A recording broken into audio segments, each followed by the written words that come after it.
FinWiz powered by CNBC TV 18, and I'm your host Nitya Balakrishnan. Today we've traveled to the offices of one of the companies that literally lights up every household in the country, PowerGrid Corporation in Gurugram, and I'm joined by Tanveer Alam and Nikhil Kothari on this special show. Thanks so much for joining us today. Well, without further ado, Tanveer, let me come to you first. Everybody works very hard for money, right? At the end of the day, it's about, the generation where it's a YOLO. You only live once. So when it's this generation that works hard for its money, how would you advise them to set aside funds so that the money works hard for them? The best way to actually allocate your money is decide first what is the time horizon of your investment. For longer term goals, it is best advised that you pick up equity as an investment product. There is only one single secret sauce to wealth creation, and that secret sauce is called the power of compounding. Very few people will tell you that power of compounding does not effectively work for time horizon less than 5 years. So hence, all goals that is for time horizon over and above 5 years, you should choose equity as an asset class to keep investing and growing your money at a rapid pace. If I can ask you, Nikhil, to jump in here, is there any perfect asset allocation mix then? Because a lot of us wonder, debt funds, equity funds, what are you talking about? Markets are volatile in the short term. So major of money has to be in debt only. But if your horizon is long term, so that you can take risk, you can withstand the volatility, then your major portion of money will be in equities. So what happens is that it depends on a time frame. You need to divide your asset allocation. You need to put in debt and equity. It depends on individual to individual, depending on your time frame and your risk appetite. If you're a conservative investor who are investing for the first time and who have a short horizon, invest in debt only. But even if you're an aggressive investor, if you have a horizon long term, you can invest more in equity. Talk to me really about, why equity markets over any other kind of traditional or, even government indicated scheme. So why would you indicate equity markets, and what are the kind of returns really, given that a lot of us are confused about the volatility risk that's involved? Equity is one of the best instruments to create wealth over a long-term period, because you're participating in that growth of that company. And if you look at generally also, who are more richer people, businessmen or working class? I mean, just general thumb rule, correct? Because they've taken that undue risk of doing that business, and hence they're getting rewarded. So your return is exactly commensurate to the risk that you take in doing your business. Sure. Well, if I can now talk to you about very new age forms of investment, and I'm referring completely to cryptocurrency, because a lot of the youngsters out here, especially our viewers, want to know why not cryptocurrency? A lot of people say it's cryptocurrency. What is the first definition of a currency? It has to be a legal tender. Two, it should have an exchange value. If you look at storehouses of money, in exchange, in barter you get. And it says when you take a currency, it says, I promise to pay the bearer of this money. It's a commitment it's an undertaking. Cryptocurrency fails in all these three aspects. So it is not a currency. Interesting. Now, if I can just go on to ask you, you are looking at investing into the equity markets. If I were to ask you, Nikhil, the top 3 vehicles in equity markets to park funds, would you rank SIPs, ELSS, SWPs? What would top 3 vehicles according to you be, and why? If you're investing in equities, broadly you can invest equities by 3 ways. One is that I buy stocks directly, I buy individual companies, so I buy PowerGrid, I buy SBA stock, I buy HUL. Or I can invest through a mutual fund where I give this money to a fund manager and he in turn buys stocks for me. Or third way is through PMS, which is portfolio management services. But again, I give this money to a portfolio manager. He buys stocks in my name. So these are 3 ways of investing in equities. So it can be mutual funds, it can be direct equity, it can be a PMS vehicle. Now, if your day in, day out job is to understand stock market and evaluate that which company is good, which company is bad, you can read balance sheets, you can go and meet management, then you can do direct investing directly. You can invest in stocks, you can identify a few stocks and you can invest in them. But if you don't have time and if you don't have knowledge or bandwidth to do all this stuff, then better to give this money to a mutual fund guy or a fund manager or a PMS guy. So best ways to invest in equity is through mutual funds or PMS. Now it comes that, should I invest all my money together, right? Or I should stagger my investments. So we all are earning money, right? We all earn every month. So why don't save every month, right? And when we're saving every month, we should invest also every month, right? So that's where the role of a SIP comes in, that I invest every month. And as we said in the starting, that equity markets are volatile. It won't be a linear line. In the long term, it will give you a return, but it will always go through these ups and downs. Well, thank you so much for that. But on that note, it's time to slip into a quick break right here on NSE FinWiz. But stay tuned. On the other side, all you need to know about the importance of setting a goal for financial planning. We're still in conversation with Tanveer Alam and Nikhil Kothari on NSE FinWiz here in PowerGrid. And Tanveer, let me ask you, what is the importance really of setting goals when it comes to financial planning? Oh, extremely important. In fact, if you can lay your hands, there's a book which says what they don't teach you at Harvard University. In fact, Mark has actually done a research that he studied 100 people of Harvard University batch, and he asked each of them 2 questions. Do you have any goals in mind, and do you have a written plan on it? Exactly 84 people said they do not have any goals and they do not have any plans. Only 13 people said they have a goal in their mind, but they don't have a plan. Only 3%, 3 people said yes, they have a goal and they have a plan to it. After 10 years, they went and studied all the 100 individuals and how they have done in life and how much money and net worth they have accumulated. So the people who did not have any goals, 84%, say achieved X. People who had a goal in mind but did not pen down their plans achieved 2x. The 3% people who actually had a plan, can you guess what was the achievement? 10 times both this put together. So it's technically 30 times they've achieved more. So that's the power of goal setting that you have. It adds direction to your goal. In fact, even corporates, at the beginning of the year, they do a goal setting, what they want to achieve at the end of the year. So why not your own self? If I can ask you for the benefit of our audience to actually split this into short-term, medium-term and long-term goals, and talk to us about financial planning keeping in mind these 3 things. There are a few mandatory goals and there are a few lifestyle goals. What are my mandatory goals? In Indian context, it can be child's education, a child's marriage, our own retirement, buying a house, right? These are mandatory goals. What can be lifestyle goals? Buying a holiday home, buying a luxury car, go for a vacation every year on year. These are lifestyle goals. So write down each and every goal in your life, and from there ask that what is your time frame. Now, if it's a short-term goal, which is any goal which is less than 3 years, right, then you should need to keep this money in a very, very safe investment, which comes a debt instrument. It can be a FD, it can be a debt mutual fund. If the goal is say 3 to 7 years, which is like buying a house, right, those can be a goal. So if goal is for 3 to 7 years, you can put this money in a balance fund, which is a mix of debt as well as equity. And if the goal is for long term, which is above 7 years, initially you put this money in equities. Now, it doesn't stop there. You need to keep on reevaluating your goals. So once today your goal is maybe 5 years later, but after a few years, this goal become a 2-year goal. So then you need to do asset allocation again, put the money from balance fund to a debt fund.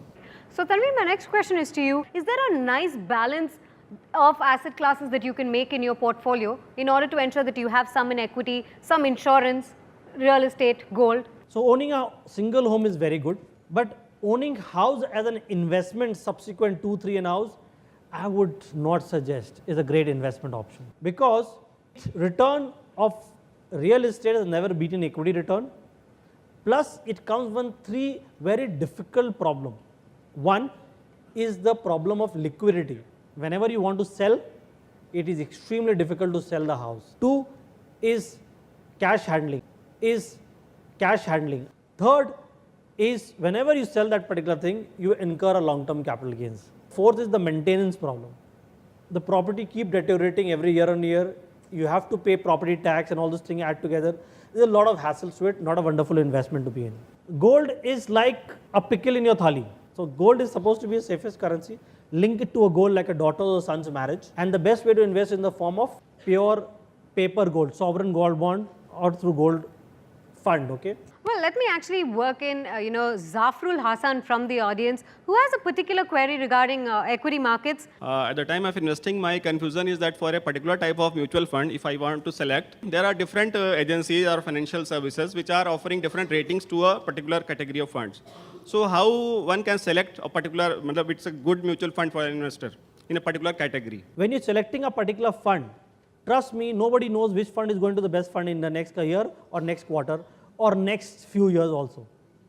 So technically what you do, you choose a fund which has passed through number of good and bad years, good and bad cycles. So if you have a fund which has done 10, 15, 20 years, the fund manager has seen number of bull phase and the bear phase.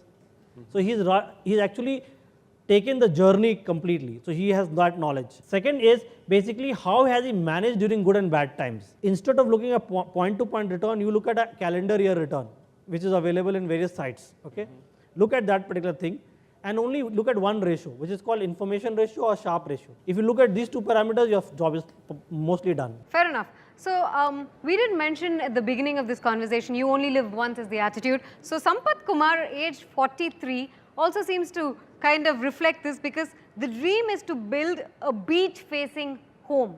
And for that, I wanted to accumulate whatever I can. So, roughly, I say 1.5 crore minimum I want to invest in if I want to go for a property side there. So how can I accumulate? How much you want to invest per month for this goal? Minimum is 20,000. If you did SIP of 10,000 rupees a month for the last 20 years, you're 1,20,000, 10 years 12 lakh, in 20 years 24 lakh you invested. Today that 24 lakh would have been approximately 3 crores for you. If you do 20,000, that amount would be approximately 6 crores. Even if you have roughly estimated 1.5 crore, taking inflation into account, at 6 crores, you might be able to get a good beach house. The only challenge is your own self. If you don't maintain that discipline of investing for 20 years, you will never own it. We have time for one final question in this segment, and that's Lakshmi Kant, who's a manager here. Aim is to retire early, and by keeping the current inflation into mind, I will need around 2 to 3 crores so that I can retire early. And since I am 44 years old now, so time horizon is around 12 to 13 years. So is it possible? And how? It is the time horizon that is more important in creating that wealth. Now, in your case, specifically 10, 12 years, the time horizon you have collapsed. So, by investing 25,000 rupees a month, you will invest 3 lakh rupees in a year. In 10, 12 years, you land up between 30, 36 lakh of investments. That at best will grow to approximately anywhere between 80 lakhs to a crore. But if you extend the time horizon to 15 years, it might magically go to almost close to quarter to 2 crores. On that note, it's time to slip into another quick break right here on NSE FinWiz. But we have a very exciting rapid fire segment on the other side. And we have time for a rapid fire Q&A with our experts. A quick show of hands, any of you with questions directed to our financial experts, please? Basically, we are working professionals and we hardly get some time. So how to choose a right broker or agent, you say? You have to first choose what exactly are you saving for. If you're saving for some goals that you want to buy your car in 2 years time or 3 year time, then you need to choose a debt product which will not be volatile with the market. If you are choosing a goal which is 10, 15, 20 year down the line, you can choose an equity fund. You will be safely happy. Advisor will only help you suggest which is the best part. You will have to choose what are you saving for and what is the time horizon of that goal. That is why it's called personal finance. Can we have the microphone to the gentleman in white in the 4th row, please? I would like to ask about the reverse mortgage option. And I have not seen, talking about these options, and rarely we read about this option in the magazines. Now, reverse mortgage concept is a very, very good retirement tool. So if you have already created a house and now you're running short of cash flows, you can obviously mortgage your house and get a cash flows on it. Now, this can be done on your living house, or you have a second house. Now, if you're given this house to your children, so you cannot do reverse mortgage on that house, right? So it can be done your house, or it can be done on the second home which you have, and if you want to take a reverse mortgage on that. This is applicable in case of you are running short on your retirement cash flows. You can use this as a very good concept. In India, it's not even very, very popular, because Indian, the mentality is that I should leave something for my children's, and house is the first asset which I want to leave as an estate planning. So in India, this concept is not picked up till now. But what I see is the next generation will not be attached in that way that this house is mine and I never want to give away to someone else, or if children already may have some other goals, right? So then you can opt for reverse mortgage. Time for one final question, and if I can have the microphone to the gentleman in the light pink there, please. My question is about the attractiveness of products like NPS and ULIPs in view of the recently introduced long-term capital gain tax on mutual funds and other equity products. Do you think that in the changing scenario when the long-term capital gain tax has been introduced, these products need to be reconsidered in view of the taxation benefits? See, mutual fund and ULIP, they both invest in the same market. It's a market-linked product. The only difference is ULIP has higher charges compared to mutual fund. That is what it makes the entire product unattractive.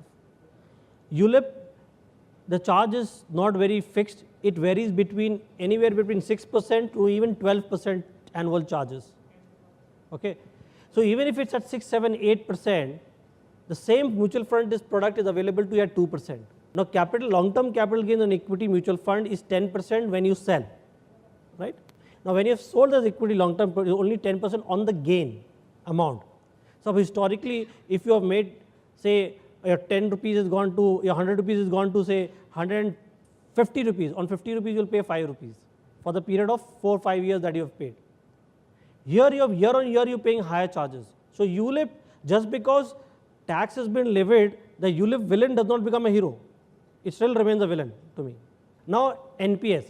See, NPS is a great product if you are not investing in equity market for your retirement. It at least gives you a discipline and keeps you investing in equity market partially. You can choose which option you want to. And additionally, it gives you tax saving of 50,000 rupees also.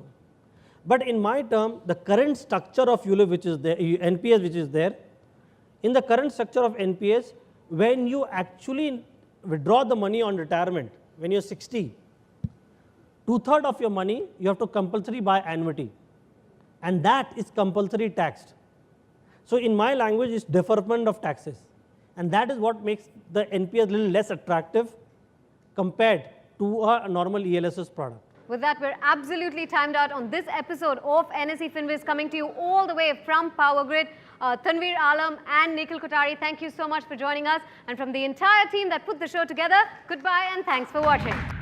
The event went extremely well, and as far as I think, it was extremely timely, looking at not from only the perspective of the market, but also from the perspective of the organization. We have been well informed about the various aspects of it, though it's a very brief interaction, but I find that one aspect which I could take home is that ELS is a very good option for me to invest rather than on a regular basis. The key takeaway from the program was that how we can build the bridge between what we aspire to be, that means that what our goals are, from where we stand right now. So that was the great learning from the program, and it was great, and we are really grateful to CNBC and NSE to conduct a series of programs like this, and it was really good.